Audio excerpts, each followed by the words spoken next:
Hello. This video series is going to be about PowerShell and PowerShell for sysadmins. We're looking to do a basic overview of PowerShell, an introduction to the stuff that you are going to need if you're doing things like Office 365 administration. We're doing Active Directory stuff, we're writing basic scripts. We're doing this from the ground up. We're looking at how PowerShell can work for you. So let's just get straight into it. First of all, PowerShell is not this. A lot of people take a quick look at PowerShell and say, okay, we have PowerShell, this is the new command prompt. No, not at all.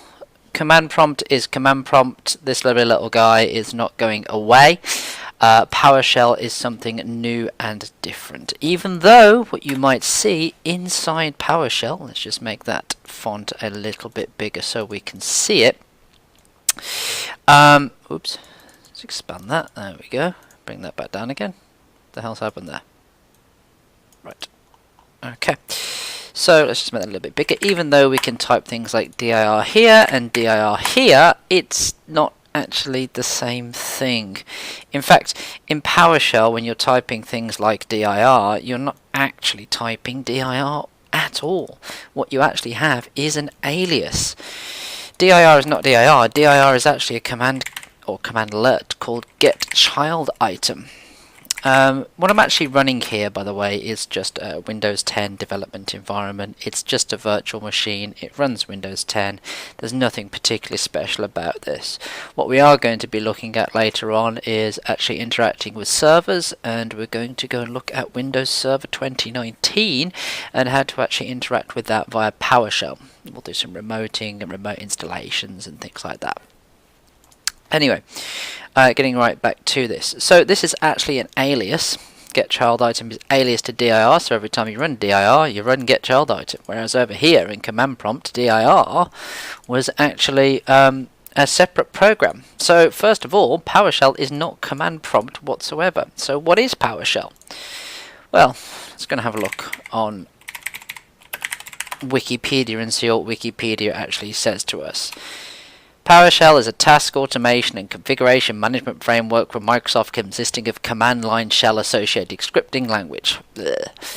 Right, so you could go through and read all of this, or I can just tell you pretty much what it is. PowerShell is a programming language. There is no other way around this. PowerShell itself is an object-orientated programming language. You could do anything you want with PowerShell itself, but do you want to do anything? Probably not. Are you a sysadmin? Are you a technical support guy? Are you somebody who actually wants to learn PowerShell to do your job? Then yeah, great. PowerShell is kind of a replacement for what we used to use VB script for. PowerShell is going to be a replacement for what we've been using batch scripts for. PowerShell allows us, thanks to Microsoft's lovely change of attitude with commands, or change of attitude with command-based administration. PowerShell allows us to do everything we can do pointy-clicky, we can do typey-typey. And if we can do it typey-typey once, we can do it typey-typey 100,000 times just as easily. So, there's a couple of things with PowerShell on every Windows installation that we've got. We have the Powershell Shell here. Let's just do a CLS to clear screen with that. And if we come down here, we've also got something called the Powershell ISE, or the Integrated Scripting Environment. Notice there is also a 32-bit version of this. Don't click the 32-bit version, guys. You ain't going to need it. If you do need the 32-bit version, you're trying to run PowerShell scripts on old 32-bit versions of Windows. Hopefully, we don't have any 32-bit versions of Windows still hanging around in our organizations. If you do, it's time to upgrade. So, the PowerShell ISE, or Integrated Scripting Environment, allows us to write a little bit of code. Now, there are multiple different ways that we can actually do this, but let's have a bit of a quick overview of what we've got here with the ISE itself and some of the pitfalls of it. So let's go and just try something very, very simple, and we'll go into exactly what this kind of stuff does later on. So if we do something like get-service spooler, which is the print spooler service. That's wonderful. Let's just do this as a full proper syntax, because PowerShell allows us to cheat quite a bit, to be honest, and getting into the habit of using full syntaxes and full commands is probably a better way of approaching things in the future for writing scripts. But as you can see, this is allowed us to run this once. It's just a shell environment. You should use this for running the occasional command and just bashing away at it. Whereas here we have two nice little panes. First one is where we can actually write our code, like get-service -name spooler, and the bottom pane down here is a shell where that will actually run. If I go and hit play to run that script, that is going to run that single line of code. Let's try running another bit of code underneath here. If I do something like let's just do get-event log log name security newest one, and hopefully, as you can see, some of this PowerShell stuff is actually relatively human readable. Whoops. Okay, I've got a slight problem here. Registry access is not allowed because get-event-log has to run as administrator. One of the lovely things about PowerShell ISE is that if we go and launch ISE again, we have this option here, run as administrator. So just like a lot of things in Windows, we need to actually run some certain things as administrator to be able to access those areas. By the way, I'm just making this a little bit bigger. Notice it's running as administrator now. Let's get rid of the old one. And I can just right click and paste that back to where I'm going. If you want to make the text bigger and smaller, by the way, guys, there is an option down here to do that. Or hold Control on your keyboard, move the mouse wheel. Ooh, and you can make it bigger, and you can make it smaller, and you can make it bigger again. So if I go and hit this play button, this is going to run both of those things in this and produce a result in this shell. Now don't worry too much about everything that's coming back at the moment. I mean, we can see the results here. There is the get service spooler, which is running on line 1, and there is the information of the last security event that happened in the security event log running on line 3. So if we actually go and take this information and do something else with it, if you notice, if I click on each individual line, I can actually highlight one of these lines here, I hit the play button again, and it will run. Whoops. If I highlight one of these lines and hit this little play button here, run selection, that's only going to run just that one line. So I can do that again for just that one line there, and that produces me just that information. Or if I click on that line, and you see that I've got my cursor flashing on that line, if I hit F8 again, or just hit that nice little run selection button again, cool, it runs that one line. So this PowerShell ISE environment we'll be using quite a bit as we go through, but bear in mind there are actually third-party ISEs out here. There is other different versions of this PowerShell ISE we can use. So this PowerShell ISE is kind of like a level 1 jobby. Okay, so this is what we're actually going to be using if we're going to be learning, and we're going to be kind of doing daily I can't spell you know, small scripts. Eventually you're going to kind of run out of talent with the PowerShell ISE. You're going to want to have extra services, extra features, extra bits and bobs. Now there is a few. Let's go to Google. I mean, we could use Bing, but we actually want to find what we're looking for, so let's go to Google. So there's kind of like a level 2, level 3 going on here. What I like to use is ISE steroids. Okay, and this is a lovely piece of software from powershell.com/ISE steroids. Now, what does ISE steroids do? I'm not going to concentrate on it here. I might do a video on it later on.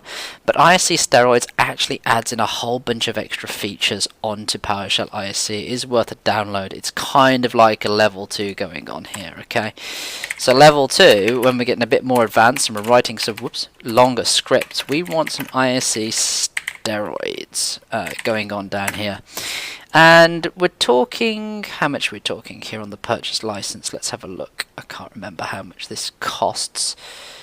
Single user license. Click to order. I think it's about 80 euros, something like that. Oh no, it's even cheaper than I thought it was. ISE steroids too.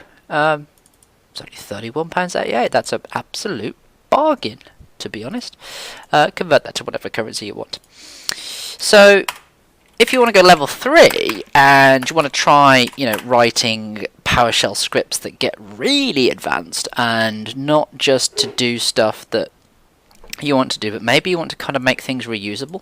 Maybe you kind of want to make GUIs. Ooh. Yeah, you can make graphical interface applications with this.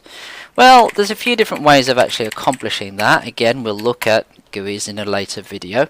This is just kind of an introduction to what we've got to play with. One that you actually want is from a company called Sapien Technologies. Okay, and Sapien Technologies make this lovely product called PowerShell Studio. Now PowerShell Studio, if we go check this out, actually costs a lot more than PowerShell ISE steroids. It's kind of a level 3 thing. When you want to go off and make yourself GUIs and you want to go and do some really fancy stuff within PowerShell and actually start to use this as a real programming language. We're looking at, let's have a look, go to store on this. Ooh, there we go, $389. But just to tell you, when you are kind of getting into writing hundreds and hundreds of lines or even thousands of lines of code, and you're actually writing stuff that is running your infrastructure, this kind of software is worth it. It really is worth the money. It will save you so much time when you're writing vast amounts of code with this. But still, we are going to concentrate pretty much on the PowerShell ISE as we learn how this works and how this actually functions. Now we have here a basic installation of Windows 10. So there are multiple different versions of PowerShell. And we can tell what version of PowerShell we're running by running $ps version table. Okay, now if we go and run that, you can actually see I'm running PowerShell version 5.1. Lovely. So this isn't actually technically the latest version of PowerShell out there. So if we go and have a look at PowerShell, we should have PowerShell 6 actually sitting out here on the internet. So if we look at PowerShell GitHub, if I can find this, we can actually download the latest versions of PowerShell here for 64-bit. Microsoft do put everything on GitHub today. As you probably heard, Microsoft bought GitHub. Great move by Microsoft all round. We've got a bunch of hippie open source people screaming about it, but generally Microsoft are pretty good with open source stuff, so much so that PowerShell is actually open source. And if you look here, PowerShell does actually run on Windows. And well, of course it runs on Windows. PowerShell actually runs on Linux. I know, right? PowerShell running on Windows, running on Linux. In fact, if you go to the Windows Store, down here, the Windows Store on Windows 8, and we go and have a look inside the Windows Store for Linux, well, we've now got Kali Linux, Debian, SUSE, and Ubuntu. You've got Linux on a Windows Store, on a Windows computer. It's crazy. It's like cats and dogs living together, hell freezing over, that sort of stuff. Linux running on Windows. Still, that's another thing for another time. This is where Microsoft do all their releases for PowerShell. It's all going on to GitHub nowadays. Now, we're going to be concentrating everything on around version 5. There's not that much difference between version 5 and version 6. The big difference, or the big leap, came between PowerShell versions 2 and 3. So PowerShell versions 1 and 2, this was kind of like Windows XP days, Windows 2008 days, that had that version of PowerShell pre-installed. PowerShell 3 came out with Windows Server 2012. That's where Microsoft made a big change. And the change here between PowerShell version 2 and PowerShell version 3 was really this syntax. It's how these commands are actually put together. I'll give you an example. Okay, so if I do a very simple thing, and again we'll discuss later on what all these bits and bobs actually do. But if we do something relatively simple like get dash service again, pipe where name dash like star bits star. Okay, and I'll run that line. There we go. This is going to show me the status of the bit service. We'll discuss what this does here. We'll discuss the pipe command in detail. We'll discuss what all of this functions later on. But for the moment, what we're seeing here is this is putting a little bit of a filter in just to show me any service that actually contains the word bits, background intelligence transfer service. The stars either side are wildcards. These mean anything of any length. So it's just finding me any name that contains bits in there. Now that works with PowerShell version 3 and above. If I wanted to do this with PowerShell version 2 on the other hand, you'd have to write this like so, where object dash, whoops, filter script dollar underscore dot name dash like double inverted quotes star bits star and run it, and you can still see I get the same results. The point being is PowerShell is all backwards compatible with itself, which is quite nice. So if you've got PowerShell version 2 stuff going on, you can actually go and run that on your modern environments. That's not an issue. This again is where things like the ISE steroids actually come into play, because things like ISE steroids actually have built-in logic that will display whether this is going to be compatible with PowerShell version 2 or PowerShell version 3, 4, 5 and so on and so forth, and can provide you hints and tips to get it running on older operating systems if you need it. Right, so one more thing to actually go through, just as we actually start off with PowerShell, that we need to know before we can continue on. We need to know what all of these lovely things mean. We've got this lovely thing here, we've got this lovely thing here, we've got this lovely thing here, we've got this lovely thing here, we've got this lovely thing here, and we've got this lovely thing here. Okay, so first of all, what we've got here is a single quote. Okay, next down here we've got what they like to call a grave accent, or some people, like I call it, a backtick. Now, if you don't know where the backtick is, if you have a look on your keyboard, if you are using a UK keyboard, I'm not entirely sure why this is on other keyboards, just to the left of the 1 key at the top of your keyboard above tab, that is the backtick. Okay, now backticks look a little bit like a single quote. They do different things. Okay, so just bear that in mind. When you see backticks, they're completely different to what single quotes actually do. There is also double quotes. Again, double quotes and single quotes. Most of the time, what you'll see at a basic level is no real difference. So if I go and run this, for example, notice that line is running bits and it's got double quotes here. If I switcheroo those from double quotes to single quotes, what actually happens? Well, if I run it again, you'll see I still get exactly the same result. Was there any difference between single quotes and double quotes? Not in that example, but there is. Okay, we'll explain the differences between them later on. This one is a curly bracket. Curly bracket. Now, if you actually go and look at the Wikipedia article for this, it's quite funny. Let's go have a look. You're going to like this. If we go to curly brackets and have a look at the Wikipedia article for it, and we scroll through, these are known as various different things. Check it out, look. French brackets, curly brackets, definitive brackets, swirly brackets, curly braces, birdie brackets, Scottish brackets. I do like that. Turn it 90 degrees, it's a bit of a kilt. Squirrely brackets, gull, wing, seagull, squiggly brackets, twirly brackets, two-board brackets, only in Denmark. Accolades, only in the Netherlands. Pointy brackets, second braces, fancy brackets, embrace, or mustache brackets, only in Movember. So yeah, there's a few different names. Personally, I go for the curly bracket. Curly brackets normally denote script blocks, and we're going to be dealing with those later on. These, some people call them square brackets, some people call them angle brackets. I personally go for square brackets. They're used in various different sections in PowerShell. We'll see them used later on.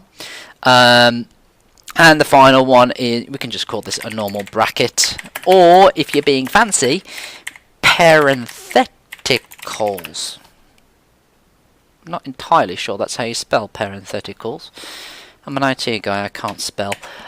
So let's go and have a look. Does Google know how to spell parentheticals? Yes, it does. Did I spell it right? No, I didn't. So let's go back there and we'll chuck that back in there like that. There we go, parentheticals. Play that in Scrabble, you got a few points. Okay, so yeah, that's the basics of PowerShell in Windows 10 at the moment. We've looked at the PowerShell ISE, we've looked at the PowerShell Shell, we've looked at the PowerShell version. I implore you to go and check out PowerShell on GitHub. We've had a look at the third-party solutions for PowerShell ISE, the extensions of PowerShell ISE. Check those out, they're always very good. I personally prefer ISE steroids. It's just right at that middle point. It's got all the lovely little features you need, and I'll tell you what, it really does make your life so much easier. And we've talked about these different kind of nice little, what would you call them, icons or characters. There we go. So yeah, single quote, grave accent, backtick. Oh, one more thing, guys. If you want to edit multiple lines within PowerShell ISE, this is a great little tip somebody gave me a few months ago. If you hold left Alt on your keyboard and press down, or sorry, left Alt and left Shift on your keyboard, so it's left Alt and left Shift, and press down, notice I'm getting a line there going between line 15 and 20. That means I can type on all lines. Yeah, how cool is that? So if you want to come and edit just that, we can do that like that. You know, left Alt and Shift. It's always a good one. Okay. So signing off. I'll do another one. The next in the series I think I'm going to check out is